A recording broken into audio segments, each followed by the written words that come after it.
Welcome! It's Monday, and we're back doing Armchair Safari, the daily live stream where I find a piece of cool design online and we talk about it and try to learn from it to become better designers.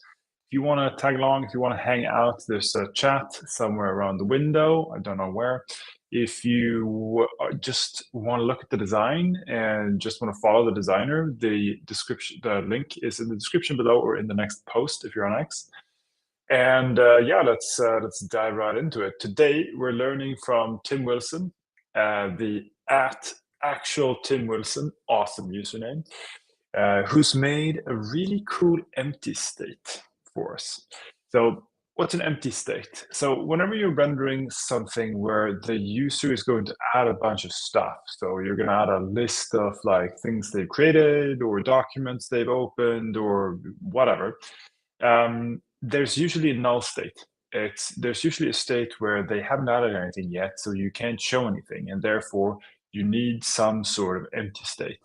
A lot of people like it used to be a thing where we just didn't really do this. We just sort of added like a really crappy sort of like oh yeah, I just create template here or whatever, and then we realized that empty states are actually like a billboard for your product, because empty states are when the user is so new they haven't done anything yet. So this is a time to inspire them to take action and do something, so they start filling that empty space up. And like the best examples I've seen of this are people who invent some sort of like Zeigarnik effect. The Zeigarnik effect is when you're trying to remember something for, you're trying to remember a list of things. You can remember the list for as long as it takes you to complete the list. So something like orders in a restaurant, when you tell somebody your order, they can usually remember it, but then they forget it as soon as they've like completed the thing. The same thing is true with a phone number. You can usually remember a phone number for like a short period of time, something like a minute or two, and you store it in your short-term memory. But as soon as you punch it in the phone, or if you're like me, as soon as you jinx yourself, you forget it, because the Zeigarnik effect basically means that you can store a vast number of data points in your short-term memory, but only for a very short period of time before you enter other information in. And this also makes people want to complete what they're doing. So you can give them a tiny bit of information that they feel like they have to remember, and then give them an action to complete it that makes them want to complete the list and perform the action to get the information out of their head. Really good way of doing this is to-do lists. To-do lists are excellent for this. It short circuits your short-term memory trying to remember what you're doing to just, no, I have it on the list, it's fine. Wow. Okay, so I shouldn't have gone into that. That was a long ass rant about something tangentially related. So some of the best empty states I've seen use these types of psychological effects to make it even more interesting for you. But Tim Wilson here is showing a really great option of something else to do.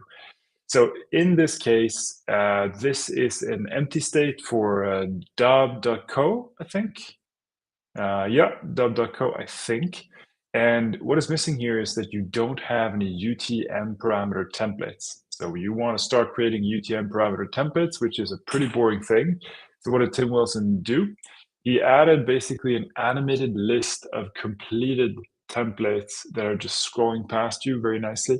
It's subtle, but it gives you a sense of progress. There's something in here, there's something happening. And so you're looking at it going like, oh, what is this? And then you like sort of read it and you already in the CTA mindset almost. So this is a really, really good example of when just a very tiny animation, in this case, it's a super simple one. There's no easing or anything. It's just a linear scroll up, and yet it attracts your eye really, really well. And it's still soft and calm enough that it's not stressing you out. It doesn't look like a wonky marketing thing. It just gives you this really nice vibe of like, okay, something is happening here, and you look and you go, oh, this makes sense. I know what to click. I know what this is.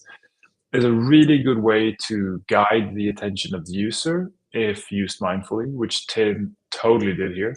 I think it's a very, very good choice. So on this channel, what we usually do is we look at all designs through the lens of, is this good? Can we reuse this? Like, should we remember this? What is bad about this? What should we be avoiding in our designs? And does this work for the end user? So let's go through it. What's good about this? I love the animation. It's subtle, it's simple, it pulls your attention in. The visual hierarchy is excellent. It just guides your eye completely down to create template, which is where we want people to get to.